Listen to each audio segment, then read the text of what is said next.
Well, how are we doing out there? I hope you're all absolutely spot on, and thank you very much for watching this video. Now, I've just done some breaded calamari. I'll show you for people who haven't seen the video. There it is. And I did half of it in the air fryer and half in the deep fat fryer, and I spoke about, when I did that video earlier on, I spoke about the taste differences of the food, but what I didn't tell you, and I should have done and I forgot, because I'm a klutz, is I'm just going to show you the deep fat fryer and at the end of it, and also what you have to clean and wash and the procedure of how you do that. So come and have a look at this. So this is basically, I've just finished eating the calamari, and this is what you're left with, look. And now, I'll just show you now. So obviously you've got your tray, which is oily, but there is your oil in there, look. And now what you do with this, and if you notice around the sides, I did say that it was not as flavoursome as done in the air fryer. Well, basically all the salt and all the flavourings have come off, look, in the deep fat fryer, and that'll probably explain why they weren't as tasty. So basically what you have to do with this now is you have to sort of wait till it cools down. It does say 3 hours in the book. And then what you do, you turn this guide here to automatic oil filtration, and all the oil forms in this bottom bit here. And then what you do, you can take this off. This comes off. Take the element out, and you're left with this tin. What I do, I get a load of paper towels and I give it all a clean out. It is a bit of a procedure, I'll be honest. And then obviously you put this back, and it's nice and clean. And then this comes out. You take it to oil box like that, and you drag this out. And then you take the little nozzle off one end, and you have to pour it back in there again. And you can do that between 10 and 12 times with the same oil. So it's not too bad. There's a little filter thing down there, look.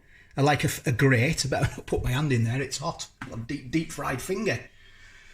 So yeah, so it is a bit of a faff, I'll be honest. But I'll talk you through the air fryer as well, if you haven't got one. So basically, I did it in this container, look.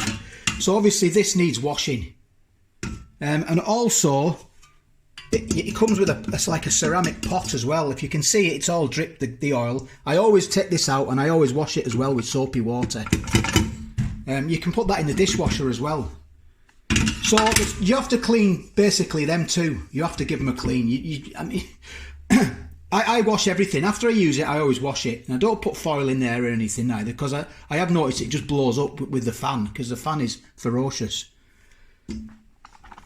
Now, you probably could say, well, let's do it in the oven. It's far easier in the oven, because all you have to do is a baking tray. And on the baking tray, you can put some, like parchment paper, couldn't you? Grease-proof paper. And you put the food on there, do it in the oven, and then all you have to do is throw the grease-proof paper away, and the tray will remain clean and intact, and once it's cooled, put it back in the drawer.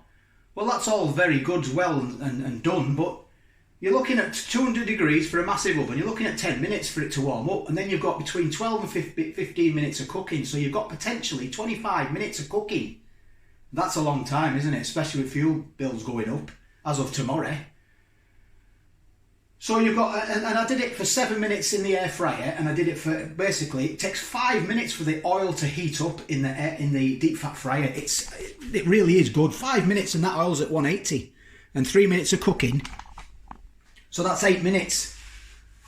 So what I'm going to do, I'm going to try, and I'm going to look into getting some. You can get some attachments that fit onto your plug, that go into your socket, that tells you how much energy each sort of electrical device is using.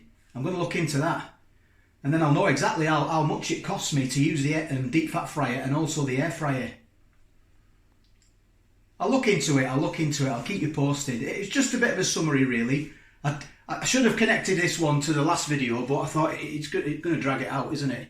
So I did this as a separate video. I hope you don't mind.